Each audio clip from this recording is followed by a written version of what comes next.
Shalom saudaraku, hari ini saya rindu berbagi kepada saudara tentang kebenaran yang memerdekakan.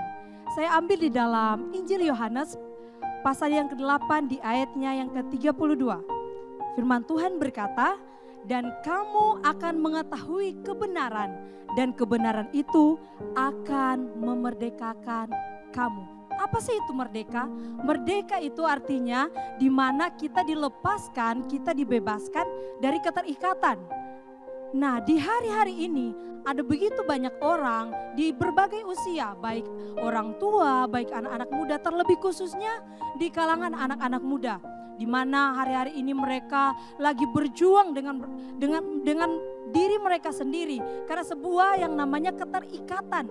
Ada yang mereka keterikatan dengan rokok, ada mereka keterikatan dengan seks bebas, dan mereka mulai bertanya, bagaimana supaya saya bisa merdeka? Bagaimana supaya saya bisa keluar dari dosa? Supaya bagaimana saya tidak lagi menjadi hamba dosa?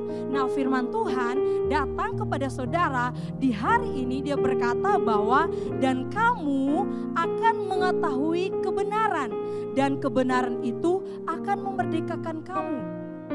Saudaraku yang diberkati dalam nama Tuhan, kita perlu untuk dimerdekakan. Supaya apa? Di dalam kitab Roma pasal yang ke-8 berkata, supaya kita tidak lagi menjadi hamba dosa. Kita tidak lagi terikat, kita tidak lagi hidup dengan cara duniawi. Melainkan ketika kita hidup, dibebaskan, kita hidup dengan kebenaran. Kebenaran itu yang akan terus menerus setiap hari akan memerdekakan kita. Saya punya kesaksian, dulunya saya bukanlah orang yang merdeka. Saya terikat dengan cara berpikir saya. Saya selalu merasa minder dengan diri saya sendiri. Saya merasa saya nggak bisa apa-apa. Saya nggak tahu tujuan hidup saya bagaimana. Tetapi ketika saya mengenal kebenaran itu dan saya hidup di dalam kebenaran, maka kebenaran itulah yang memerdekakan saya. Firman Tuhan berkata bahwa kita itu berharga, kita itu spesial. Makanya dari itu saya terus cara hidup saya cara berpikir saya mulai diubahkan menjadi cara berpikir seperti Kristus. Cara karakter kita, cara hidup kita berbeda, saudara, ketika dimana kita dimerdekakan oleh yang namanya kebenaran. Di dalam Yohanes dia berkata, akulah jalan dan kebenaran dan hidup.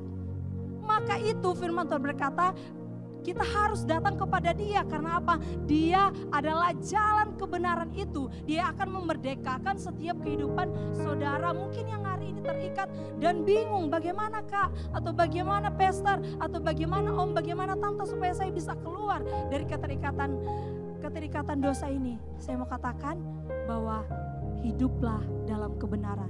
Anak muda, bagaimana supaya engkau tetap berjalan?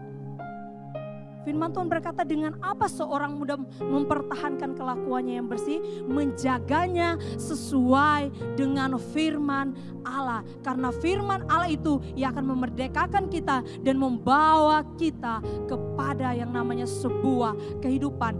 Cara berpikir kita akan berubah, cara karakter kita juga akan berubah. Di mana cara berpikir kita bukan lagi berpikir tentang hal-hal duniawi, berpikir tentang dosa, tetapi berpikir tentang kebenaran. Setiap hari kita akan diperbaharui mulai dari cara berpikir, karakter kita. Untuk itu marilah saudara tetap terus berpegang pada kebenaran, tetap terus cari Tuhan, tetap terus setiap hari renungkan kebenaran firman Tuhan. Saya percaya kebenaran itu akan memerdekakan saudara. Puji Tuhan, Tuhan Yesus memberkati.